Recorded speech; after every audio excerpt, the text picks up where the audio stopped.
Tesla Roadster just sold on Bring a Trailer for $45,000, and that's not even the craziest part because this car was traded for an NFT of a cartoon porcupine. That's right, back in 2021 at the peak of the NFT boom, YouTuber Dan Markham from What's Inside traded this 2010 Tesla Roadster in exchange for VeeFriends NFT called Positive Porcupine. No cash, no traditional sale. It was straight up a digital token on the Ethereum blockchain that was traded for a Tesla Roadster. So what exactly is a Positive Porcupine NFT? Well, it's part of Gary Vaynerchuk's VeeFriends collection, a series of digital characters created by entrepreneur Gary Vaynerchuk, where each NFT is a unique digital collectible stored on Ethereum. Now you might be wondering, this Tesla just sold for $45,000, so what's Dan Markham have with the cartoon porcupine? How much is that worth? Well, let's break down some numbers. The Positive Porcupine NFT shows a last sale of 2.5 WETH. Right now, offers are sitting around 1.9 WETH, and the collection floor, meaning the cheapest VeeFriends NFT available, is about 1.29. As of today, February, 15th,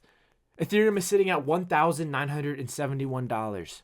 And if the highest offer was 1.9, that means that this NFT is worth roughly like $3,700 today, and the Tesla just sold for $45,000. That is a massive gap. Back in 2010, this was Tesla's first production car with 248 horsepower based on a Lotus Elise chassis, and it was one of the first modern EVs to prove electric cars could actually be fast and somewhat desirable. And in 2021, it became one of the first real cars ever traded for a digital asset. And now in 2026, the Tesla is worth $45,000 and NFT is worth just a fraction of that. So I'm sure Dan Markham is probably kicking himself in the butt right now for trading away a $45,000 car for something that's virtually worthless now. I mean, $3,700 is a decent amount, but for what they thought it was going to go for, it doesn't even compare. So lesson learned, don't invest in NFTs. It didn't work for Dan Markham, it won't work for you.